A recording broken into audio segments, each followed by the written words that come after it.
I'm Kate Waters, and rather than being in the kitchen today, I thought I would just show you a little bit of my garden and what I've got growing in it that is edible.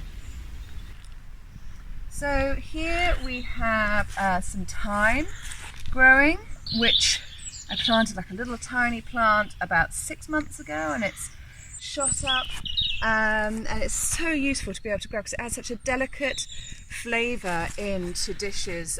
Whereas rosemary can be a little bit stronger, thyme has a much more delicate, balanced flavour. You can even add it into desserts and things. This is mint. It's a little bit past it now because it's flowering, and once something flowers, it puts all its energy into the flowers and you get less energy going into the leaves, and therefore the flavour becomes a little bit less. Those volatile oils that are in herbs become a little bit less. But mint is one of those things that when you plant it in the garden, the roots will go everywhere. I've actually tried to remove it from this bed, and as you can see, it is not gone yet. But if you plant it in a large bucket, the roots will be retained within that bucket. So that's one way of stopping mint from spreading over your whole garden. I've got a few herbs here to show you. This is rosemary, super simple to grow again. I don't manage to grow anything really from seed. I'm actually a pretty rubbish gardener. I inherited most of this garden from somebody else, and I'm slowly adding my little bits to it. So this rosemary was a little bush somebody gave me about that size about 2 years ago, because it's in quite a big pot. It will probably grow quite large. It's got a wonderful rosemary smell coming from it. The volatile oils that are in all of these herbs do different things, and rosemary is wonderful for cognitive function and for opening up those blood vessels to the brain and allowing more oxygen and blood to get up there. So, taking a good smell of it as you walk past can be really quite invigorating, but also obviously delicious to use in cooking. It's got a slightly stronger taste to it. Works very well with kind of good umami flavors, so either that's going to be meat or things like mushrooms, sun-dried tomatoes. So think of something that's got a good strong taste already, otherwise it could be a little bit overpowering. Behind me I've actually got some chives that were flowering beautifully, but they are now a little bit, the flowers are a little bit past it, but I will save the seeds and try and sprinkle them somewhere else and see if they come back.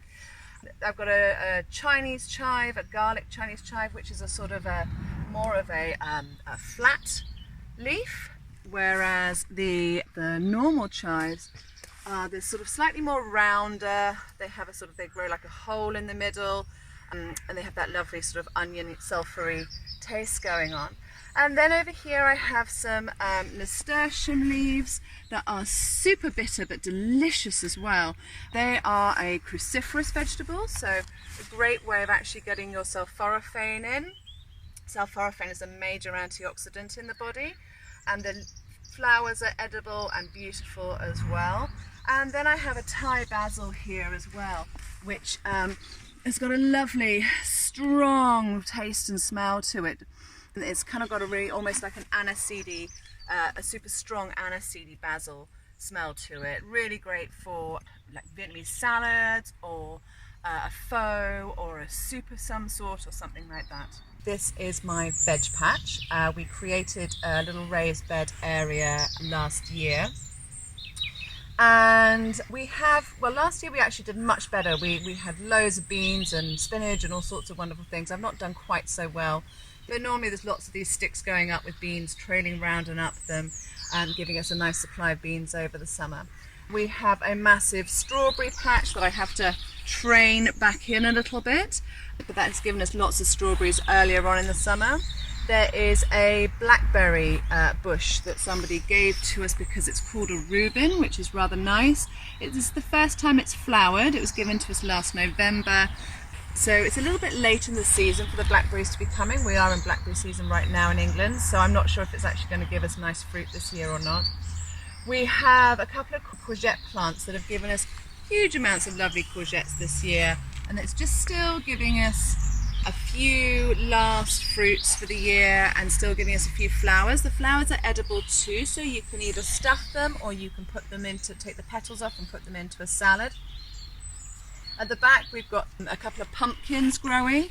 Unfortunately the plant was put in a little bit late again and has not given us more than two. One is actually needing to be cut off because it's not in very good shape. And then there's some herbs in the back corner I normally have spring onions growing as well, and spinach and things like that, but this year for some reason I've not done quite so well, but there's always next year.